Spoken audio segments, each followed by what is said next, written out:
jadi di video kali ini pembahasannya tentang tanaman dinding yang mudah dirawat. Kebetulan di teras rumah saya punya beberapa koleksi tanaman dinding. Untuk yang pertama akan saya bahas tanaman Epischia capreata. Kebetulan saya punya beberapa. Ciri khas dari tanaman ini, daunnya dia lumayan tebal dengan tekstur daun yang cenderung bludru. Maka tak heran, di daerah saya tanaman ini sering disebut tanaman daun bludru. Dan menurut saya bentuk daun tanaman ini sangat cocok untuk dijadikan pemanis ruangan agar terlihat lebih indah. Dikarenakan bentuk daunnya yang memang terlihat cukup mencolok, terlebih ketika dijadikan tanaman dinding atau gantung. Selain corak daunnya yang memang cantik, tanaman Epischia capreata juga termasuk tanaman yang bisa berbunga. Bunganya juga cukup indah walau ukurannya kecil. Warna bunganya biasanya merah menyala dengan bentuk lebih mirip trompet mungil yang terlihat kece. Untuk penempatannya, disarankan untuk ditempatkan di tempat yang cukup terang, namun tidak terkena sinar matahari langsung. Dan daunnya tidak akan terlalu mekar jika kurang intensitas cahaya. Pemupukan biasanya dilakukan setiap 2-3 minggu sekali. Dan untuk karakternya, menurut saya tanaman ini lebih cocok dengan kondisi media yang agak lembab. Jangan biarkan medianya terlalu kering. Untuk tanaman kedua yang akan saya bahas ini, tentunya kalau dari namanya teman-teman pasti sudah tahu ya. Ya, tanaman ini namanya tanaman sirih gading. Dia tanaman yang sangat-sangat mudah dirawat. Karakter tanaman ini juga sangat mudah beradaptasi dengan sangat baik di kondisi cahaya yang cukup.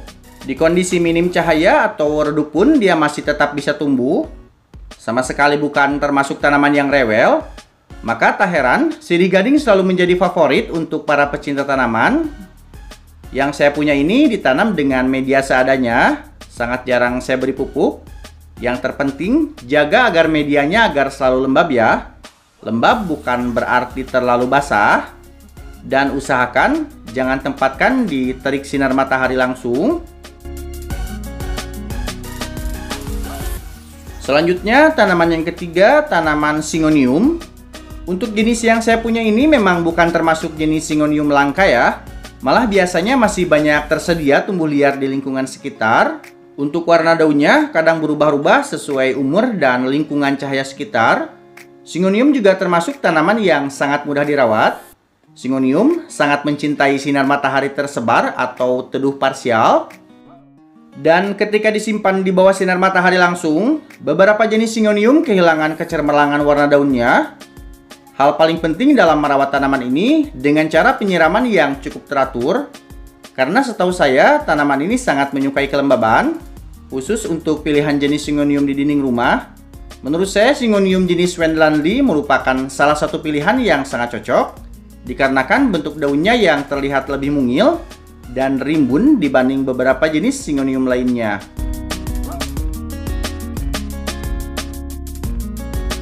Dan Philodendron Brazil merupakan tanaman dinding yang keempat yang menurut saya lumayan mudah perawatannya. Untuk penempatannya jangan sampai ditempatkan di bawah sinar matahari langsung ya, karena daunnya akan gosong seperti yang saya punya ini. Untuk perawatannya, tanaman Philodendron Brazil ini hampir sama dengan merawat jenis sirih-sirihan ya. Dan untuk tanaman dinding kelima yang mudah dirawat, menurut saya Philodendron Maikan bisa dijadikan opsi. Walau tekstur daunnya yang tipis, dari segi bentuk dan warna daun tanaman ini banyak sekali yang suka. Bentuk daunnya mirip-mirip Philodendron Melanochrysum versi baby. Perawatannya hampir mirip-mirip tanaman Philodendron lainnya. Oke, terima kasih buat yang sudah menonton videonya dari awal sampai akhir. Boleh like jika kamu suka, jangan lupa subscribe, dan sampai jumpa di video selanjutnya.